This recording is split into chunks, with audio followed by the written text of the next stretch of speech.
आज का बाइबल का वचन मलाकी का ग्रंथ अध्याय 3 वचन 1 से 4 और आज का सुसमाचार सन लूकास के अनुसार अध्याय 2 वचन 22 से 32। मलाकी का ग्रंथ अध्याय 3 वचन 1 से 4। प्रभु ईश्वर कहता है, देखो मैं अपना दूत भेजूंगा जिससे वह मेरे लिए मार्ग तैयार करे। वह प्रभु जिसे तुम खोजते हो अचानक अपने मंदिर आ जाएगा। देखो विधान का वह दूत जिसके लिए तुम तरसते हो आ रहा है। कौन उसके आगमन के दिन का सामना कर सकेगा? जब वह प्रकट होगा तो कौन टिकेगा? क्योंकि वह सुनार की आग और धोबी के खार के समान है। वह चांदी गलाने वाले और शोधन करने वाले की तरह बैठकर लेवी के पुत्रों को शुद्ध करेगा और सोने चांदी की तरह उनका परिष्कार करेगा। तब वे योग्य रीति से ईश्वर को भेंट चढ़ाएंगे और प्रभु ईश्वर प्राचीन काल की तरह यहूदा और यरूशलेम की भेंट स्वीकार करेगा। आज का सुसमाचार दूसरा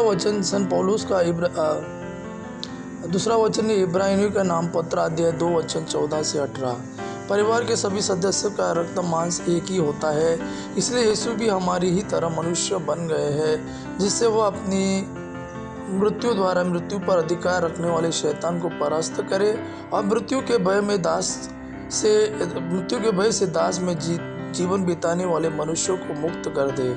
वह स्वर्गदूतों की नहीं बल्कि इब्राहिम के वंशजों की सुधि लेता है।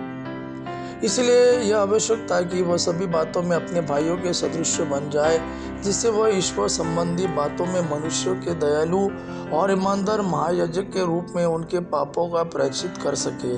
उनकी परीक्षा ली गई और उन्होंने स्वयं दुख भोगा है, इसलिए वह परीक्षा में दुख भोगने वालों की सहायता कर सकते हैं। आज का सुसमाचार सन लूकास के अनुसार अध्याय 2 वचन 22 से 32। जब मूसा की संहिता के अनुसार शुद्धिकरण का दिन आया तो वे बालक को प्रभु को अर्पित करने के लिए यरूशलेम ले गए। जैसा प्रभु की संहिता में लिखा है, हर पहलौठा बेटा प्रभु को अर्पित किया जाए, और इसलिए भी कि वे प्रभु की संहिता के अनुसार पंडकों का एक जोड़ा या कपोत के 2 बच्चे बलिदान में चढ़ाए। उस समय यरूशलेम में सिमियोन नामक एक धर्मी तथा भक्त पुरुष रहता था। वह इस्राएल की सांत्वना की प्रतीक्षा में था और पवित्र आत्मा उस पर छाया रहता था। उसे पवित्र आत्मा से यह सूचना मिली थी कि वह प्रभु के मसीह को देखे बिना नहीं मरेगा। वह पवित्र आत्मा की प्रेरणा से मंदिर आया।